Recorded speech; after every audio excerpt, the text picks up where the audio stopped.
Kick 2 की कहानी वहीं से शुरू होती है जहां डोमल अपनी पुरअसरार जिंदगी गुजार रहा होता है। दुनिया के मुख्तलिफ ममालिक में घूमते हुए वो अमीरों को लूट कर गरीबों की मदद करता है और खतरे में ही अपनी असल खुशी तलाश करता है। लेकिन इस बार हालात बदल चुके होते हैं क्योंकि भारत के माली निजाम पर एक बहुत बड़ा साइबर और अंडरवर्ल्ड हमला होने वाला होता है, जिसके पीछे एक खतरनाक international crime network dark Phoenix काम कर रहा होता है। ये नेटवर्क दुनिया के ताकतवर बैंकों, खुफिया एजेंसियों और सियासतदानों को ब्लैकमेल करके पूरे एशिया की मईशत को मफलूज करना चाहता है। हुकूमत एक खुफिया स्पेशल टास्क फोर्स बनाती है, मगर कोई भी इस नेटवर्क तक पहुंचने में नाकाम रहता है। इसी दौरान डोमल एक बड़े बिजनेस टाइकून को लूटता है और इसी लूट में इसे एक खुफिया डेटा चिंप मिलती है जिसमें डार्क फीनिक्स के मंसूबों की तफसील होती है। यही डेटा चिंप कहानी को नया मोड़ देती है क्योंकि डोमल को एहसास होता है कि ये मिशन आम लूट मार से कहीं ज्यादा खतरनाक है। पुलिस ऑफिसर शीना,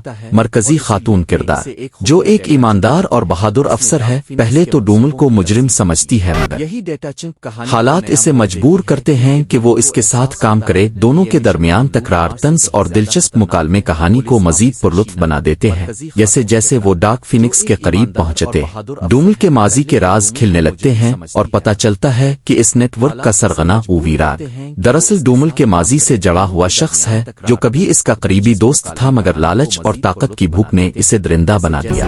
वीराग का मकसद सिर्फ पैसा नहीं बल्कि डोमल को तोड़ना और ये साबित करना होता है कि दुनिया में नेकी बेवकूफी है। फिल्म के दूसरे हिस्से में जबरदस्त एक्शन सीन्स दिखाए जाते हैं जिनमें यूरोप की सड़कों पर हाई स्पीड चेस, दुबई की बुलंद इमारतों से जंप और मुंबई की गुंजान गलियों में हाथापाई शामिल होती है। हर मिशन के साथ डोमल का किरदार मजीद गहरा होता जाता है क्योंकि वो पहली बार किसी से जज्बाती तौर पर जा निकलता है। शीना इसकी जिंदगी में नज्म और मकसद लाने की कोशिश करती है, मगर डोमल जानता है कि वो खतरे के बगैर जिंदा नहीं रह सकता।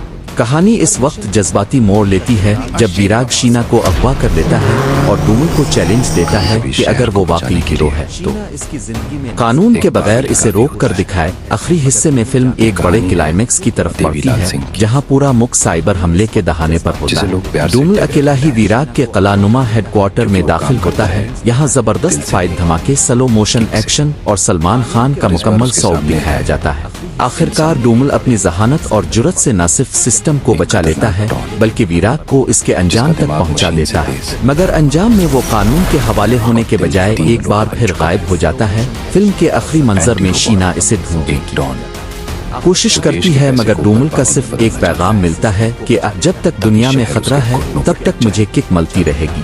और इसी मुकालमे के साथ फिल्म खत्म होती है जो एक ताकतवर पैगाम देती है कि असल हीरो वही होता है जो निजाम के बाहर रहकर भी इंसानियत के लिए लड़ता है। और हिम्मत में तूफान और हिमांशु जो हर जंग में साथ देता है, और इसी मुकालमे के साथ फिल्म चाहे डर उसके पास पहले पहुंचे या दुश्मन।